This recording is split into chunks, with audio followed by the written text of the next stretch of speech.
call from. Pagan. To accept, press 1. To send a voicemail, press 2. To accept. Good morning, afternoon, Pagan. What's up? Hey, do you remember the case of the West Memphis Three? The what? The West what? The West Memphis Three No. with Damien Eccles that happened back in the 90s where 3 young teenagers got accused of murdering 3 young 8-year-old boys in the woods. And they got, the one guy, Damien Eccles, was on death row for 18 plus years before he got free. The 3 guys actually were able to get out of prison on that Alford plea.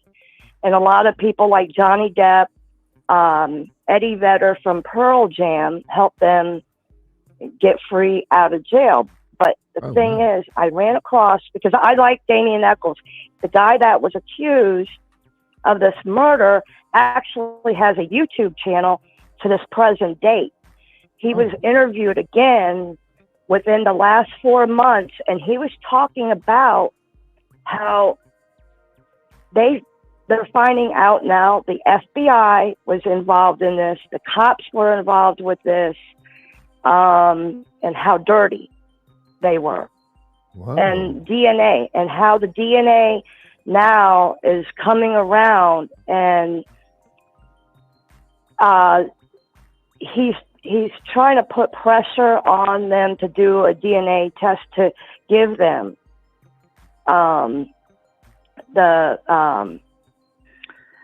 to not have the Alford plea, basically have that expunged, to prove that these kids did not do this like over 30 years ago. And here's the other ironic thing that I think is kind of weird, how people are talking about how Brian Kohlberg, you know, how everybody's judging him in the court, right? They're saying how he's sitting, how he's smiling, whatever he's doing. Yeah. Well, remember, back 30 years ago, we didn't have like Twitter, YouTube, none of that.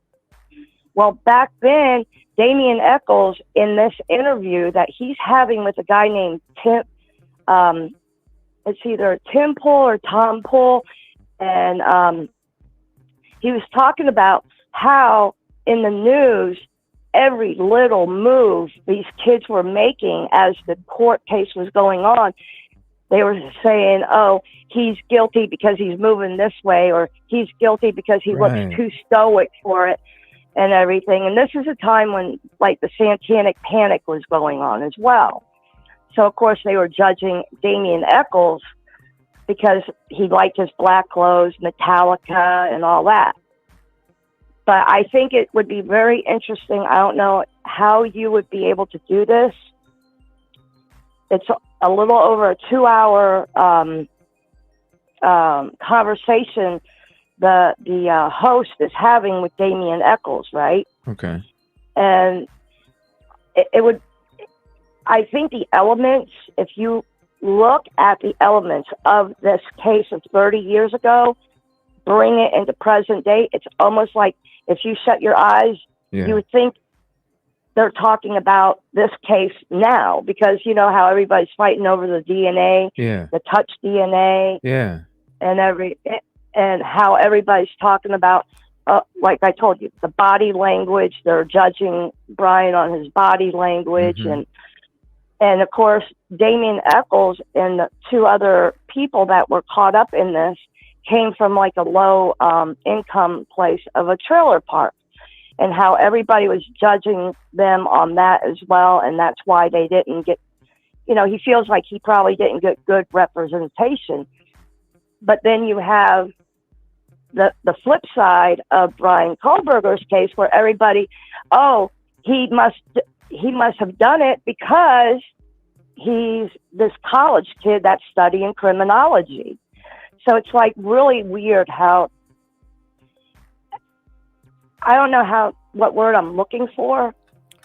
Parallel? But yeah.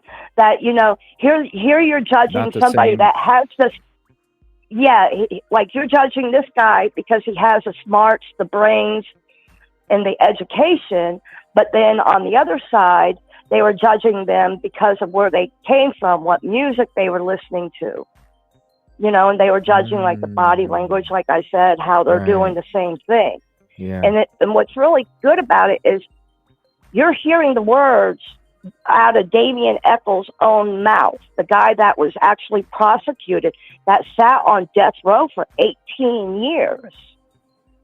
And he tells you about how he was feeling being judged by these people. And you got to understand that, these guys were only like 17 years old back then when he got put into death row. What year did this take place? In the 90s. And it was like 30. He spent 18 years.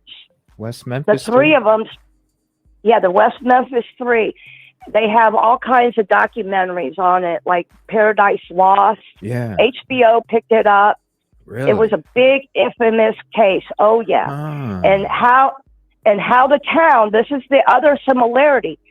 The town, like, how everybody's talking about, oh, he's going to be judged in Moscow because it's such a small town. They need to move the case somewhere else. Well, the same thing with this West Memphis Three.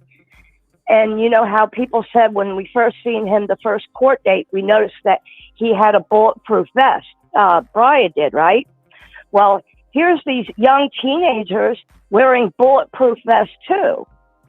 That's how, I mean, it's crazy. If you look, and now, like I said, yeah, even back then. Wow, okay. And how the town turned on these three kids and everything.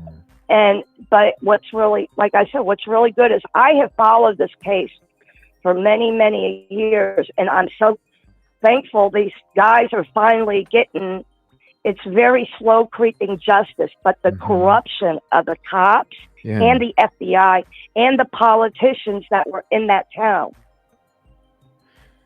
It's just really ironic that, we're talking about the corrupt cops and how they did stuff to the college kids, like taking their pictures. Yeah.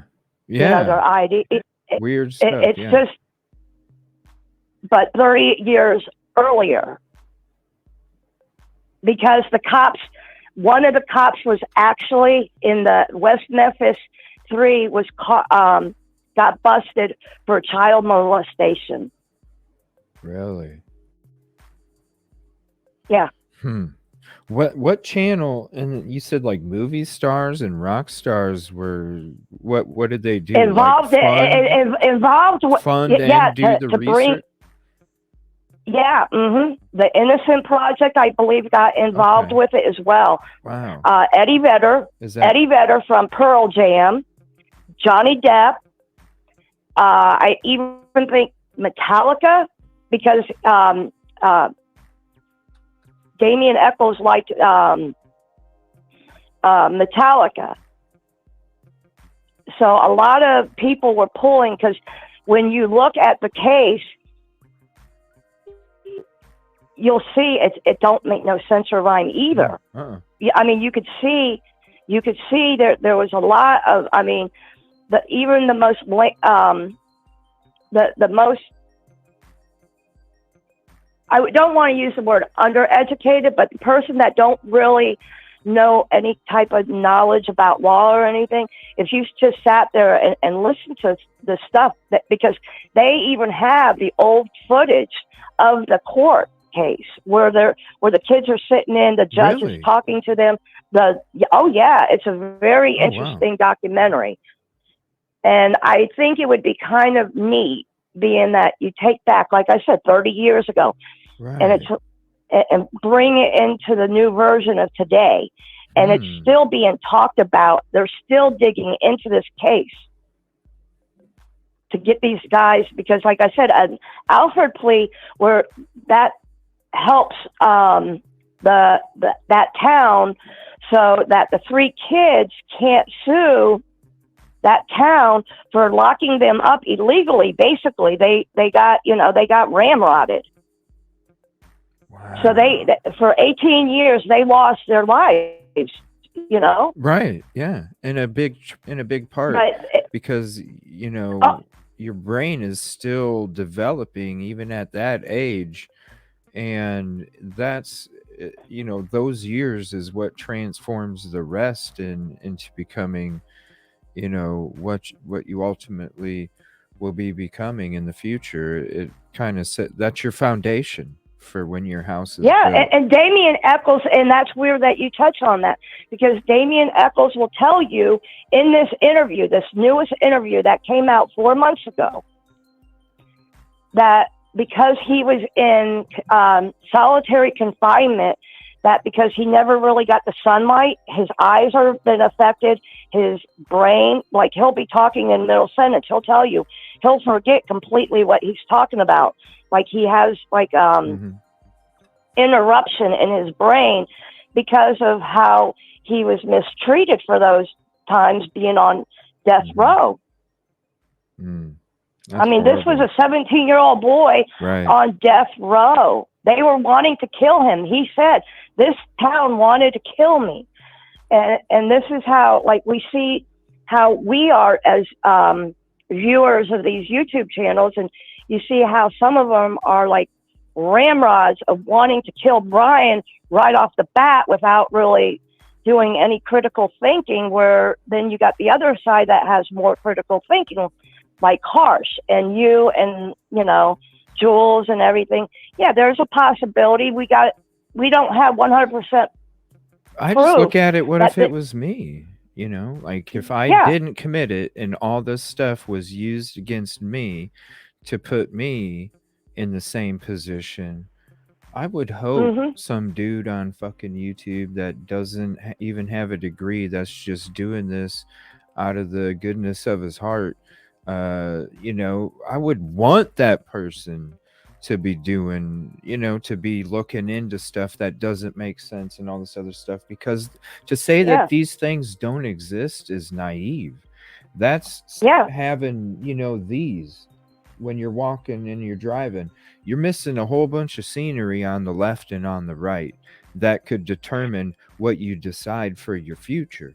And that's what you're missing out on. This is one thing I think the reason why I brought this up to you is because I honestly believe if there was some way that maybe you'd have to stop every 30 seconds and make it transformative, this thing, even break it down in 2 days, like an hour one day and an hour, because you are literally hearing the words out of somebody that truly has gone through this. Mm-hmm. Damien Eccles has truly went through this whole ordeal. And how do they come about his name as well? That's the other thing, that similarity too. Yeah. Yeah. He didn't even have the profile that Brian Koberger had, but the FBI, the cops, and the politicians were very corrupt in this as well. I mean, the only difference is that there were 3 young kids that died. There was 4 young college kids that died, where there was only one. So far, we only have the one supposedly suspect of Brian Koberger, where 3 and one of the kids that were supposedly involved in this murder, he actually had an IQ of like 72, which is mentally delayed. And they still didn't, they ramrodded him. They were able to get him to confess. They took advantage of a disadvantaged child, basically. I have a question. Yeah. Do you ever get on panels? No. You don't? Would you ever be interested in getting on a panel? Because that is a great idea to like, it's a wonderful idea that you have to compare the two. And, you sound very knowledgeable with the case, the similarities and everything. If you would be comfortable, I would love, because I can't be able to screen share the phone call and, videos and articles and things like that. So if you'd ever be comfortable hopping up on panel, I'd love to have you on.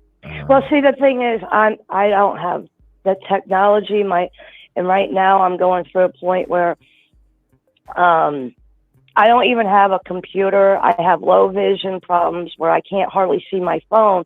So I listen to you guys. Oh, okay. Through my phone. Well, you just use your phone for the StreamYard as long as you have. Okay. I just don't feel comfortable doing that. That's fine. But no, what I'm saying is, I'm giving you like this last podcast that happened only 4 months ago. Okay. And I mean, like I said, there is so many interviews, and they even have like 3 years after. I mean, you would be shocked on how much stuff is out on this case, because it was, I mean, it's still talked about this to this day. And I mean, they're trying to still get, like I said, Damien Echols has had his own YouTube channel for a long time now. I believe he actually, does anybody look under Damien Echols? Just look under Damien Echols. And he's very, very educated, and they ask questions like, how did you keep what sanity you have left, knowing that any day that you were facing death, and you knew in your heart of hearts that you did not commit this crime. He studied a lot. He learned a lot of philosophy. He's very highly intelligent. I mean, he's something, like I said, this would be a perfect time for you to be able to break down. Like I said, I don't know. Yeah, compare. Maybe you could get advice from another YouTuber how you can make this a transformable, where you can have your live. You know, I'll just explore it myself. If there's nobody else, it's fine. I'll start. I mean, they even made movies about this. There was a movie that came out called The Devil's Knot. Shit, I'd like to have him on if he has his own YouTube channel. You know, he does.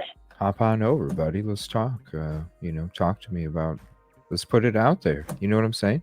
Like, and I appreciate your call. Like, I didn't know anything about it or anything, and my mind is blown right now. You make me want to, like, after we're done with this call, you make me want to drop everything that I have written down and just straight up go to this case. No lie.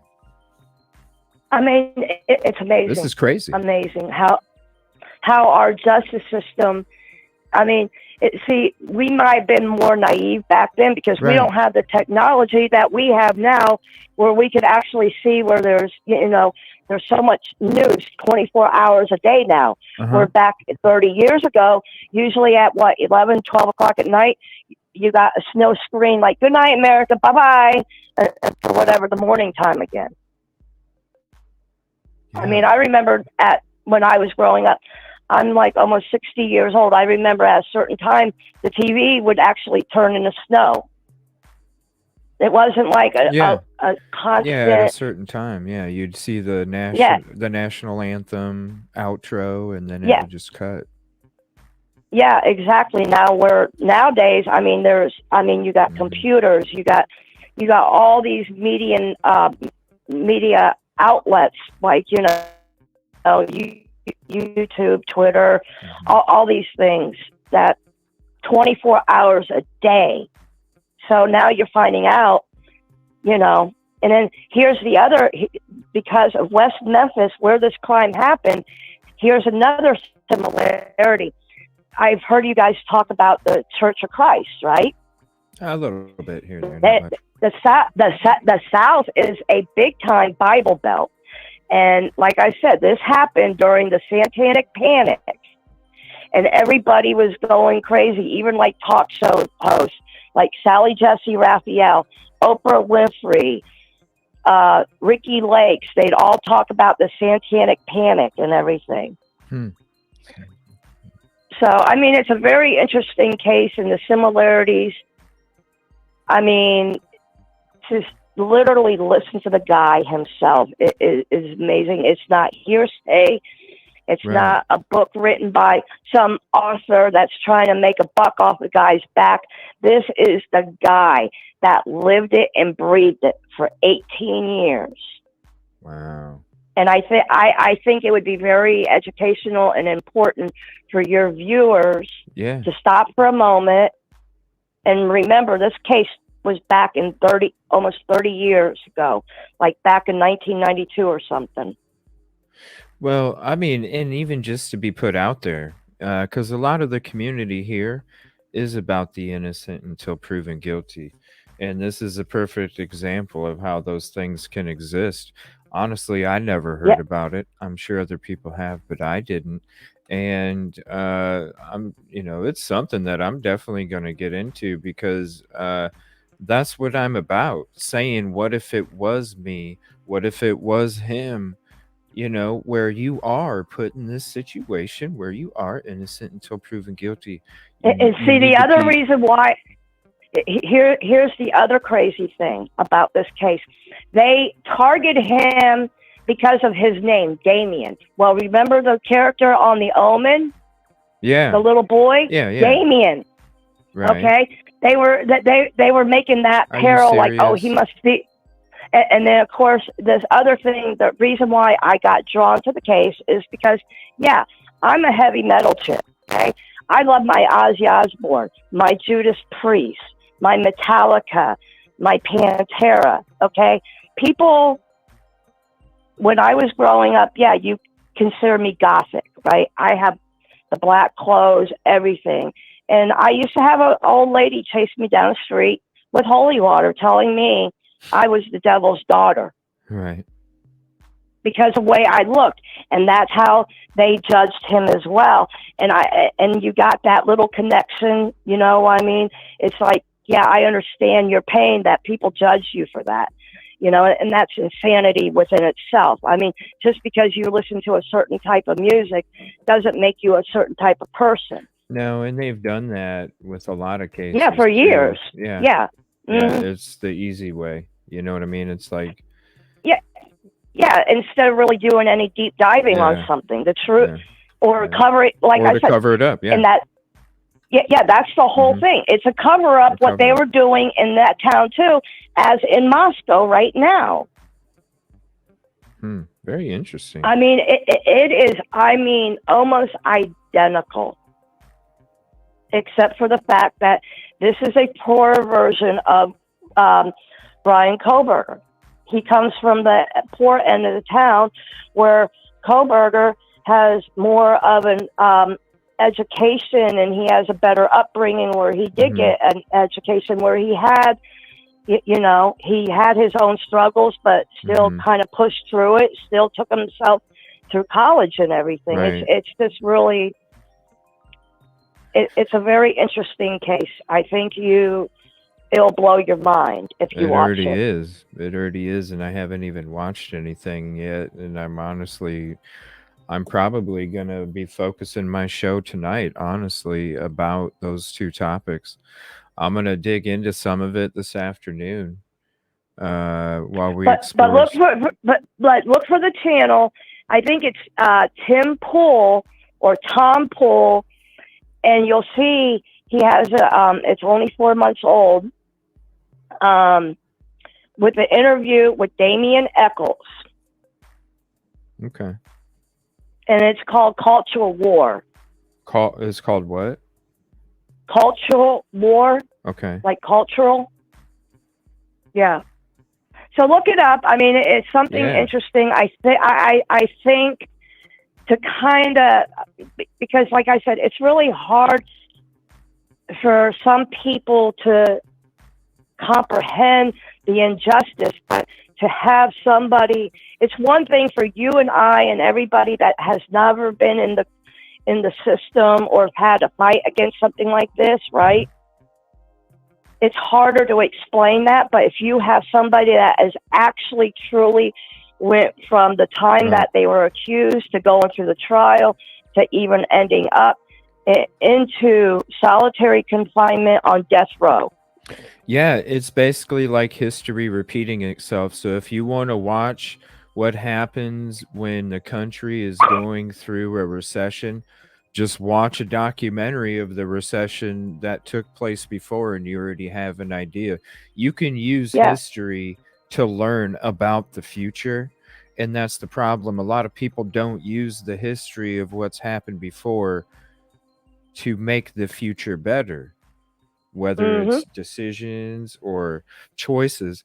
And so, yeah, I'm definitely interested. And like I said, I'm going to be, I was going to be doing a certain topic, but tonight I'm going to use some of this afternoon to kind of do a little, research, like pull up some stuff, kind of see local news, stuff like that, check it out. And then I think this evening, that's what the show's going to be about, the Idaho 4 West Memphis 3 comparison type, where because even to this date, this is the other weird thing, and this is going to happen to Brian Koberger. Even to this date, people believe these 3 kids are still guilty, even though evidence points totally away from them. I mean, after Brian Koberger's case, say that like you're putting all your chips in, Yeah. I mean, people to this day, 30 years later, still believe these 3 young kids committed the crime, even though I'll give you another little gold nugget about the story.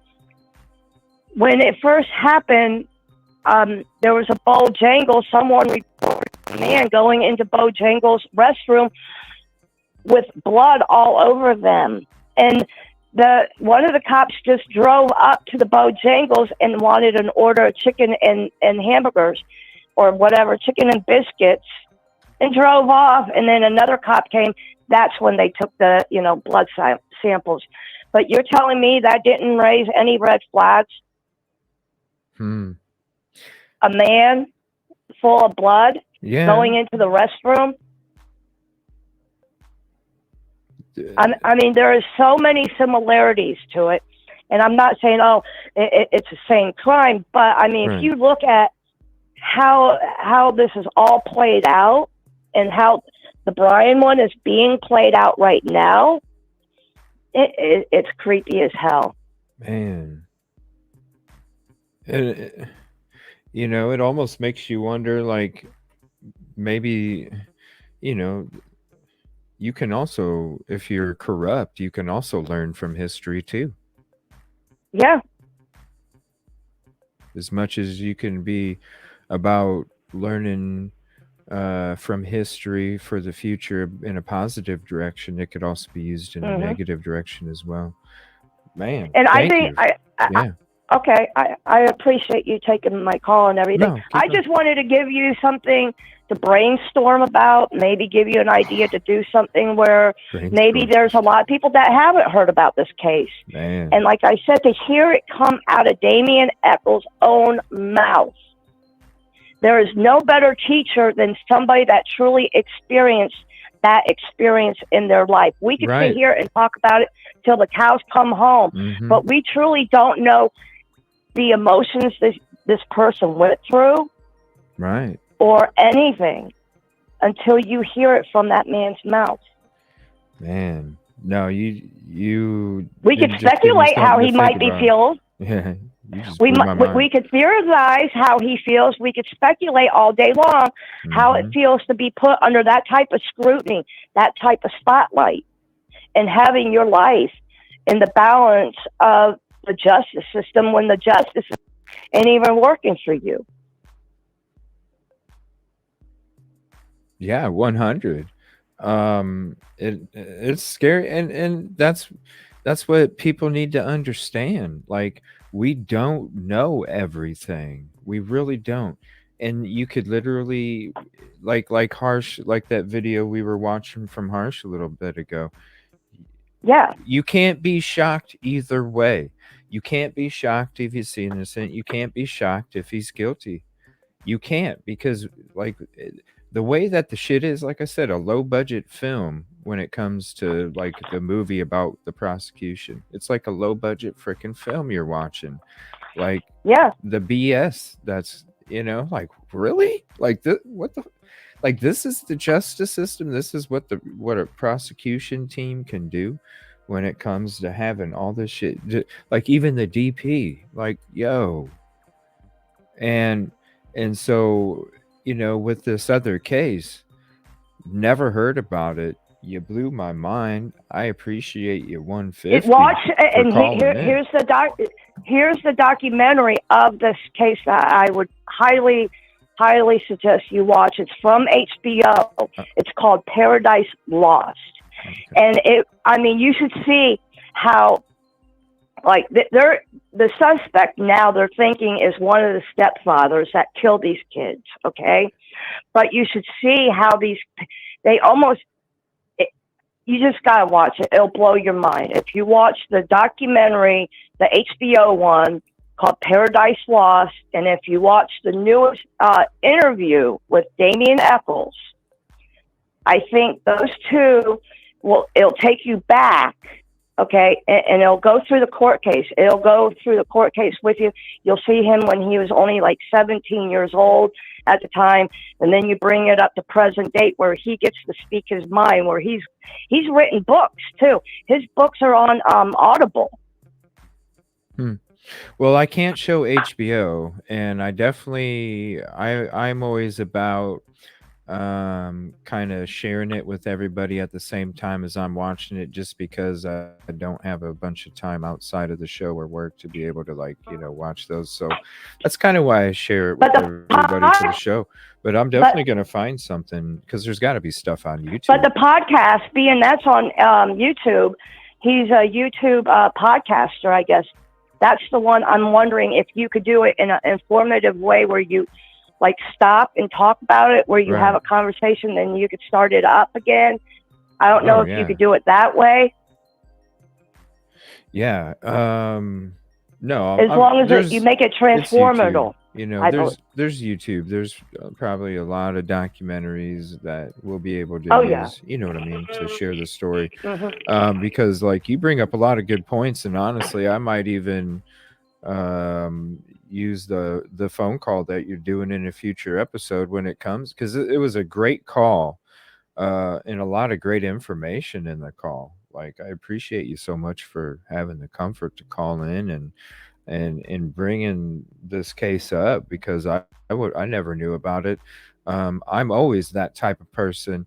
When COVID came out, when COVID first came out, I was the type of person, and I am the type of person. I went back and I started watching all the different documentaries on all the different pandemics and what the United States did during them, how things went down, what took place during, how long things took, just different things about it, because I wanted to be prepared and I wanted to learn. Okay, well, this is something new. This is something that we've obviously been through before in the with history when it comes to these pandemics. And I wanted to kind of be prepared, just for myself, so nothing was a surprise. Because when you're always prepared, when you always explore and think about every possibility, you always are prepared. And when you're prepared, that's when you think clearly. And that's what it's all about. So thank you so much for calling in. Holy crap. And please, anytime, if you ever are comfortable to do the panel thing, let me know. I know you're not right now. And any other time you want to call back in, please do, because I'm definitely going to be talking about this more than just tonight. It's probably going to be a few shows where we kind of discuss the possibilities. I'm definitely going to be looking up and researching some stuff on this weekend for sure. Because to be honest with you, I think it's kind of insanity that we're going over and over this videos of these guys, like the grub truck. In a way, to me, it's kind of like insanity, where I think that's just for my own personal. I want to go through the grub truck. Yeah. But for me, I like to go back where you have a living, breathing human being that has actually went through this almost same scenario, except 30 years earlier. Oh yeah, I didn't know about it. You know what I'm saying? So I'm definitely appreciate the fact that you brought it up, and even, just the facts, even because, like, you've already blown my mind about the case and the similarities and how it can be similar and all these things, and I haven't even watched 1 second of a video on it, and I'm already blown away. So yeah, it's interesting. Let me tell you what, you'll get hooked to this documentary. I mean, it's like, to watch this life, and I mean, like I said, I used to watch when Johnny Depp went on the state courthouse there in Arkansas, and he had Damien Echols next to him and everything. I mean, you see where even where they interview Johnny Depp about, there's interviews with him about how Johnny Depp and Eddie Vedder, there's interviews with him and Damien Echols, everything. Mm-hmm. Yeah, and we've shared the link to, if you guys want to put that up there again, we've shared the link to his page already. Man, I can't wait to dig into it, honestly, because that's where you can learn the most, is from history. Now, I'm and still going to explore the grub truck, because I still feel that there was something in the background. There's more answers in the background when it comes to the grub truck, and that's why I'm going to explore it. I'm not doing the Linda Lane. I'm not, like I said, for the last week and a half, when it's all these different theories and stuff. It's like we could talk about this stuff for like a year. Whenever the trial starts is when you could literally talk about all the different things that could be possible, But what I'm saying is to kind of like, okay, like the similarities. That's how I'm seeing the. Oh yeah. It's like I could almost see in my mind's eye. I have one screen of the Damien Echols, the West Memphis Three playing, and then on the other side, I could visualize what's going on now in my mind's eye. And if you watch both theater screens at the same time, you'll be like, holy shit. Yeah, not everything's going to be the same, but there's so many freaking similarities to this case.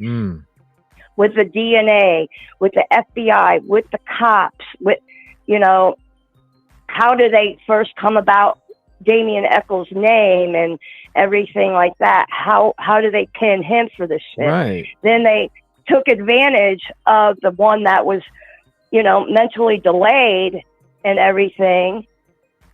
So it's just really interesting. And that's what we're, it's like the same questions we've been asking about the case that was asked about that one in a small way, But we're getting a little bit more answers from Damien Echols himself. Mm-hmm. That's the thing. Well, and I'm sure if BK gets let go, we'll be having the same thing with BK. Maybe if he's able to socially to be able to do those things, because we don't know where he's at. But I'm sure, like, if he gets set free, I'm sure he will want to talk about these things to help people understand, what. And if I'm not mistaken, Damien Echols now lives in New York. Okay. He don't have no love for the South over there anymore. He's like, no, I ain't going back there. I don't blame him. Wow. But yeah, I just wanted to give you a heads up on that case because of the similarities. So much. Wow. Yeah, I'm already, like, seriously, as soon as we're done with this call, I'm already going to be YouTube searching to see what we're going to pull up. We're going to be looking up some stuff right now after we get done. But it's called the West Memphis Three. Yeah. And the main guy is called Damien Echols. Okay. Yeah, I got a whole bunch of stuff written down here from people that have been stuff in chat, and then stuff that you've been mentioning. So yeah, we're going to start looking into it tonight. And honestly, like I said, tonight's episode and maybe even the next couple after that, we are going to be discussing both cases together. So thank you so much for the advice. Thank you so much for your comfort. Thank you so much for your information. And thank you so much for, just being in the show and hanging out. I really appreciate you giving the show a chance. And it means the world that you're a part of the community. So thank you so much. Okay, thank you very much, CJ. Thank you. Appreciate you. All right, bye. All right, bye.